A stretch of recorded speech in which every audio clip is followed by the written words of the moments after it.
Asante sana ndugu mtangazaji wa VOT Media. Kwa jina anaitwa Kasmiri Kasmiri, ni rais wa serikali ya wanafunzi chuo kikuu cha Mtakatifu Agustino kampasi kuu ya Mwanza, lakini pia mimi ni katibu wa taasisi ya Mama Samia FOAS mkoa wa Mwanza.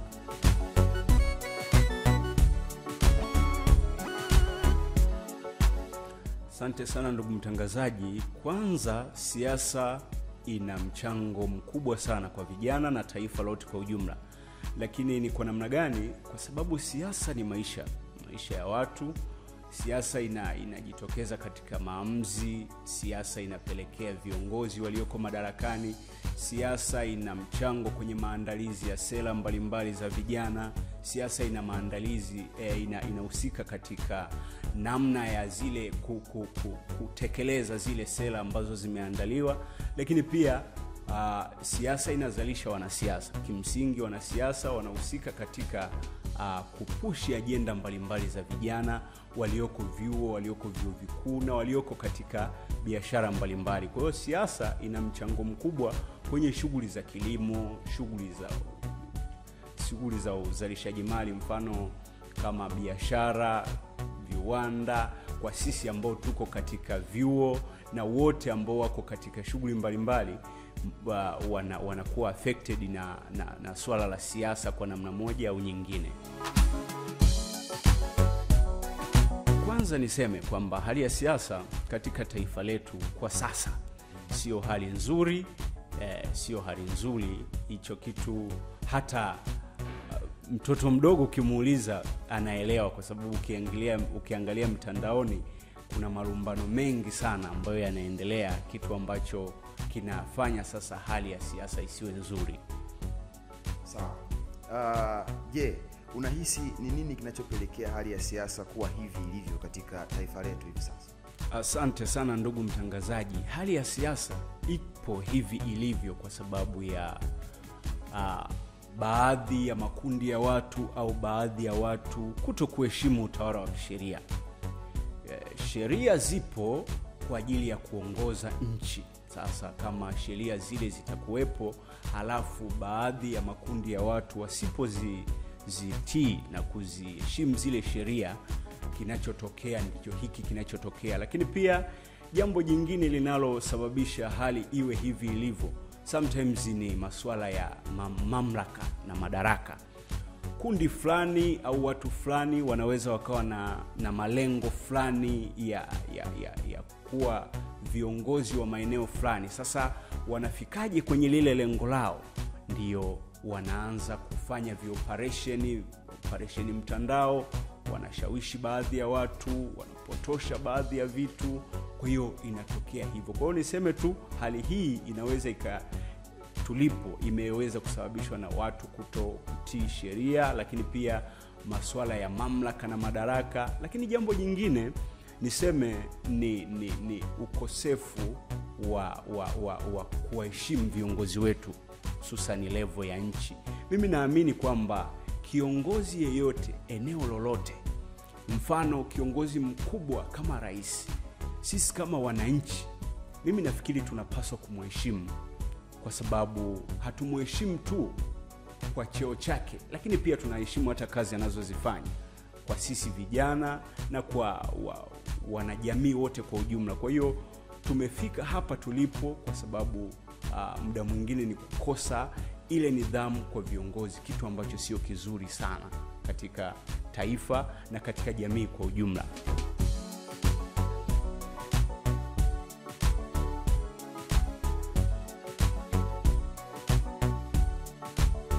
Niseme hali ya siasa iliyopo na malumbano yanayoendelea, sisi vijana tunaathirika. Tunaathirikaje? Kuna vijana ambao tuko katika vyuo tunasoma. Kimsingi tunapokuwa tunaendelea na masomo yetu, tunategemea viongozi wetu waweze kufokasi kule vyuoni tulipo, waone ni changamoto gani, ili katika maandalizi yao ya sera na mipango mbalimbali waweze kuandaa kulingana na changamoto tulizonazo. Lakini pia kwa sisi vijana, mfano tulioko vyuo na vyuo vikuu, tunaona kabisa kwamba ili tusome tunahitaji kupata mikopo. Hii mikopo leo sisi St. Augustine 80% ya wanafunzi wana mikopo, lakini 20 bado hawana mikopo. Kwa maana yake, kwa maana nyingine, hawa 20 tulitakiwa tuwaombee kibali au tuone namna gani Mheshimiwa Rais kupitia bodi ya mikopo anawasaidia hawa kupata mikopo. Sasa kama siasa itaendelea hivi, malumbano yatazidi kwenye majukwaa, maana yake kibinadamu, hata Mheshimiwa Rais na viongozi wengine, kuna namna hata kwa asilimia chache inawafanya waone wana concentrate vipi katika kuyamaliza haya malumbano. Kwa hiyo kama alikuwa anafanya kazi kwa weledi labda 90%, zinaweza zikapungua hata 30%. Lakini at the same time tunaona kwamba kwa vijana ambao wako wanaendelea na shughuli zao za kibiashara, hali hii inapozaa taharuki, mikutano mbalimbali ya kisiasa, mfano sasa hivi ndugu zetu wa Chama cha Demokrasia na Maendeleo wanaendelea kufanya mikutano na kuhamasisha kwamba no reforms no election. Sasa ule muda ambao vijana wanautumia kuwa katika ile mikutano, ndio muda ambao vijana walipaswa wakasome vyuoni, ndio muda ambao vijana walipaswa wakafanye biashara zao za machinga wengine, ndio muda ambao vijana walipaswa kwenda kwenye bodaboda, ndio muda ambao vijana walipaswa kwenda kwenye vizimba. Sisi watu wa Ziwa Victoria huku Mwanza kuna vizimba vimewekwa kwa ajili ya ufugaji wa samaki. Kwa hiyo hivyo vyote vinahitaji muda katika kutekeleza. Sasa hali inavyozidi hivi, mikutano, ushawishi wa masuala ya kisiasa, tunatoka kwenye track, tunaondoka kwenye njia. Badala ya sisi kwenda kujishughulisha, tunatumia muda wetu kutoa mawazo, kushawishiwa, kufanya maandamano au kuweka mazingira ambayo yani ni ya kuconcentrate na siasa na kuacha uhalisia wa maisha yetu. Wakati huu ni muda ambao sisi tulipaswa kufanya kazi kwa spidi, lakini pia hata hawa viongozi wetu wa serikali wakiongozwa na Mheshimiwa Rais wa Jamhuri ya Muungano wa Tanzania, tulipaswa tuwape room ili waweze kutekeleza irani yao na waweze kuona ni namna gani mahitaji ya msingi yanawafikia Watanzania, kwa sababu issue sio moja tu ya uchaguzi. Kuna issue nyingi sana ambazo ziko kwenye taifa letu. Leo unaniambia tuna concentrate na swala labda la uchaguzi, lakini je, vipi akina mama ambao wapo hospitali labda wanaumwa uchungu, wana msaada? Vipi wanafunzi vyuoni, wana mikopo? Vipi wakulima? Vipi wafugaji? Hawa wote wanategemea msaada wa hawa viongozi wetu wa taifa. Kwa hiyo tunapoongeza malumbano na kutoelewana, alafu malumbano yenyewe yanafanyika majukwaani, kinachotokea ni kwamba inaathiri zile shughuli ambazo zilikuwa ni za msingi zaidi, zinatakiwa ziwe zinaendelea na sisi kama vijana tuweze kupata faida katika taifa letu na kumtakia Mheshimiwa Rais kila lililo jema katika kutekeleza irani yake, ili tuone kwamba sisi tunanufaika na utekelezaji wa irani ya Chama cha Mapinduzi ambayo ni serikali iliyoko madarakani.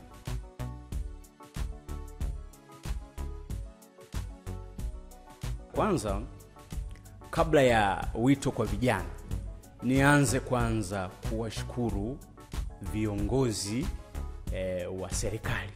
Kianza na Rais wa Jamhuri ya Muungano wa Tanzania, Daktari Samia Suluhu Hassan. Kwa nini namshukuru?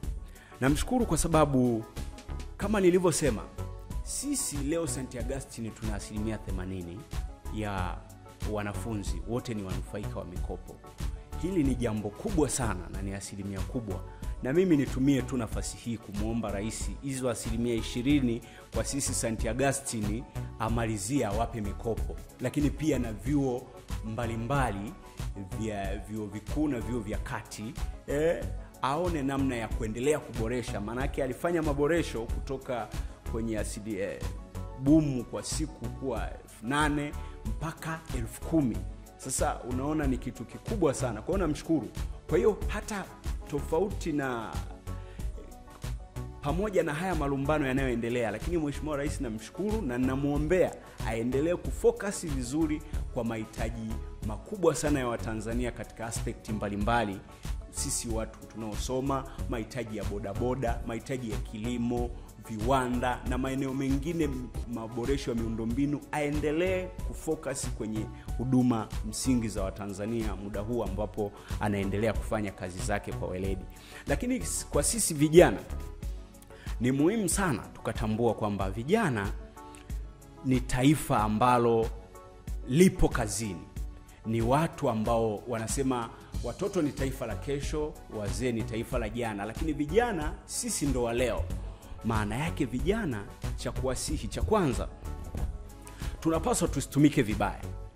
Tusitumike vibaya kwa maana ya kwamba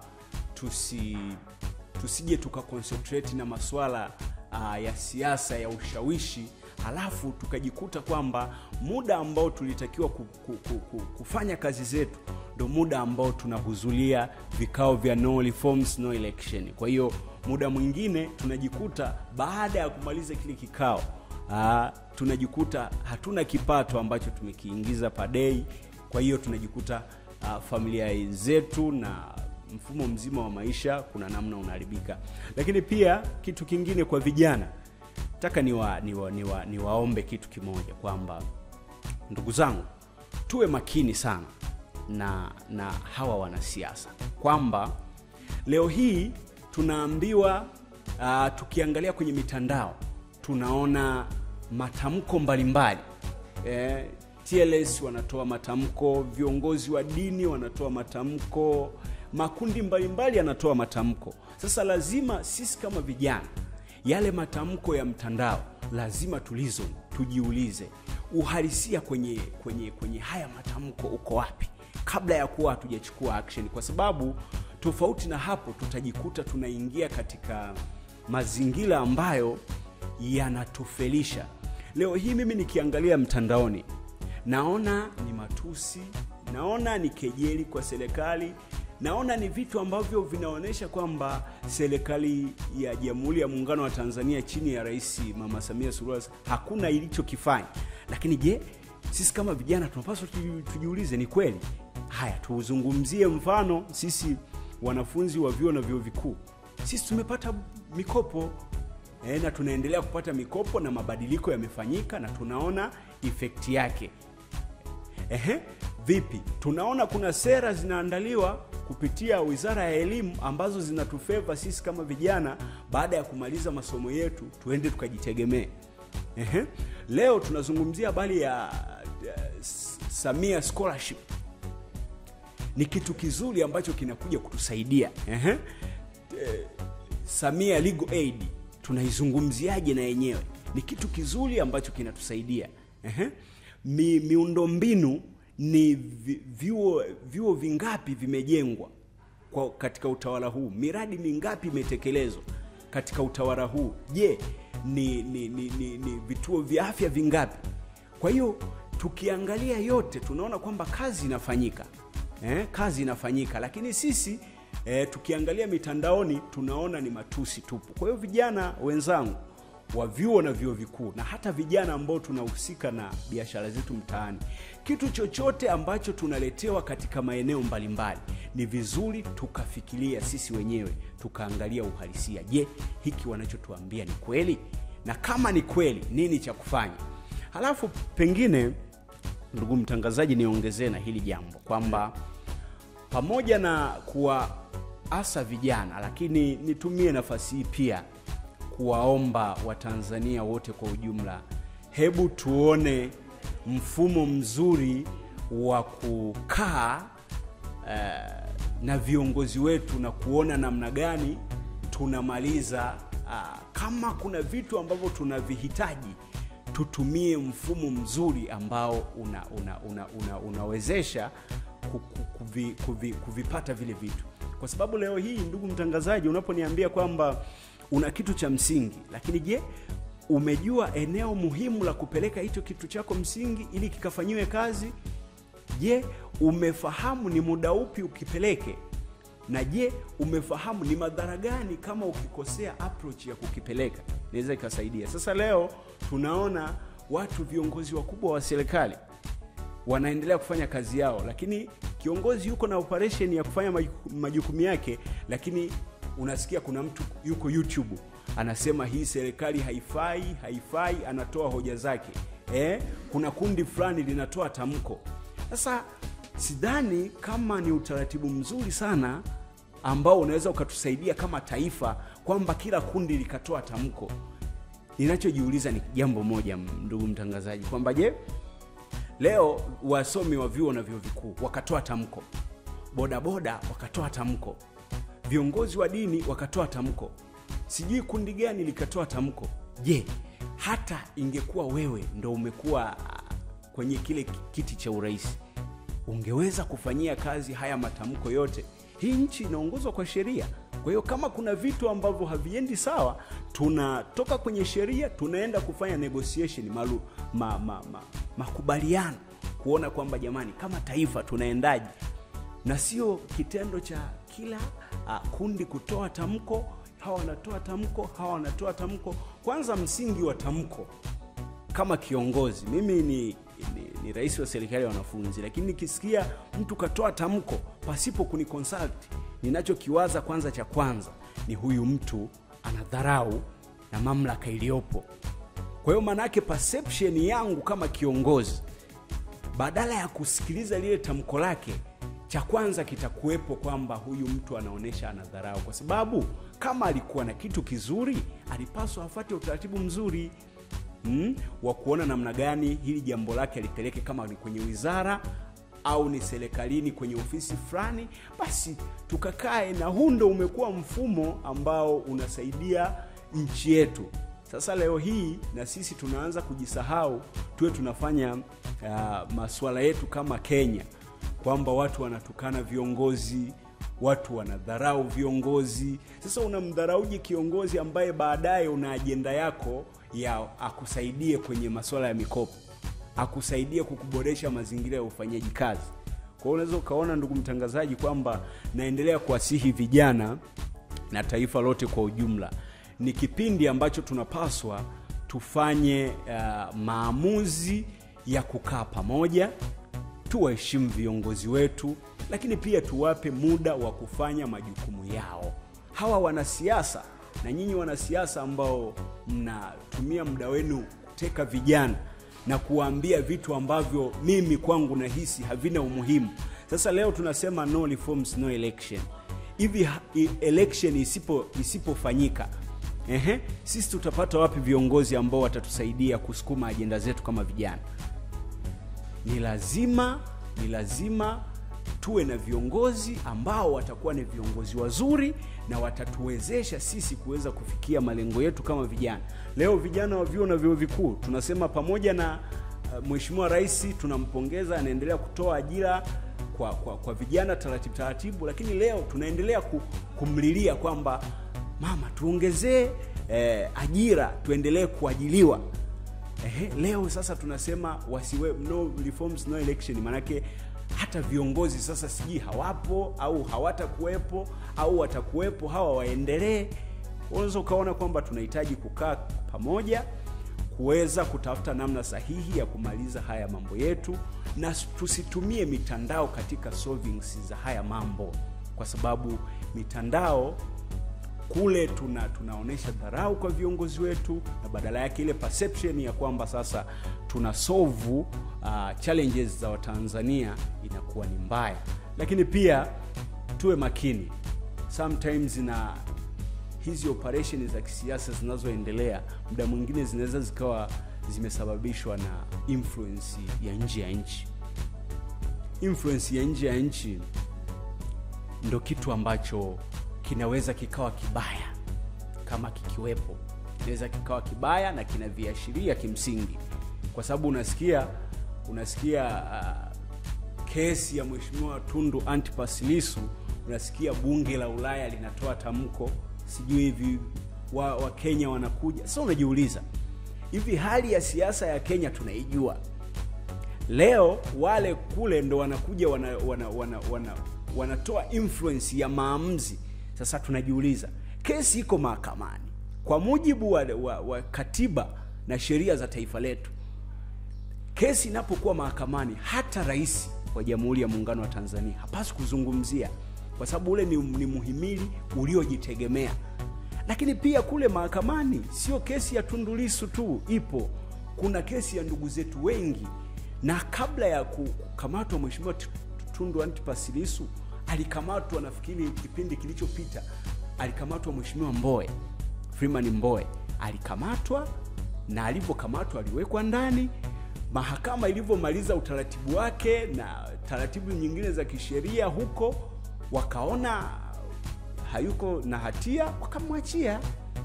Kwa nahisi na hii kesi iko mahakamani, tuwape nafasi mahakama wafanye kazi yao kwa weledi, bila hata pressure ya kuwapressurize kwamba wamwachie, kwa sababu ndugu zetu wengi wako kule na wanategemea busara ya mahakama. Kwa tuiamini mahakama kama muhimili ambao ni independent, utafanya kazi yake vizuri, na kama akibainika na makosa, basi atachukuliwa hatua kwa sheria ambazo zinamwajibisha, kama ambavyo wanachukuliwa hatua viongozi ndugu zetu wengine walioko kwenye mahakama. Lakini pia ikitokea hana hatia, basi ataachiwa kama wale walioachiwa wale viongozi wengine wa kipindi kilichopita, na viongozi wengine na ndugu zetu wengine wanaoendelea kuachiwa katika magereza kwa sababu tofauti.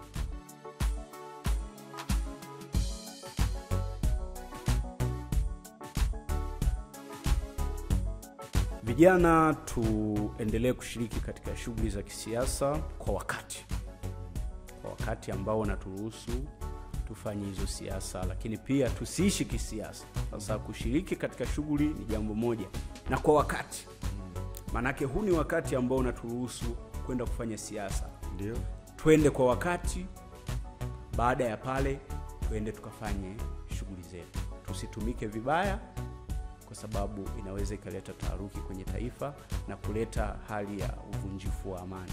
Lakini pia tuwaheshimu viongozi wetu, na hapo sisi vijana tuendelee kujituma katika shughuli zetu. Wa masomoni tuendelee kusoma kwa spidi, wa kwenye shughuli mbalimbali tuendelee kufanya shughuli zetu kwa weledi. Hii itatusaidia maisha yetu kukua kipato na kufikia malengo yetu kama vijana. Asante sana ndugu mtangazaji. Kwa jina mimi naitwa Kasmil Kasmiri, ni rais wa serikali ya wanafunzi Chuo Kikuu cha Mtakatifu Agustino cha Tanzania, kampasi kuu ya Mwanza. Lakini pia mimi ni katibu wa taasisi ya Samia for Us mkoa wa Mwanza. Nawashukuru sana, na nakushukuru pia kwa kunipa wasaa huu kuweza kushare na vijana wenzangu hii idea ambayo ipo mezani. Nashukuru sana na nakutakia kazi njema.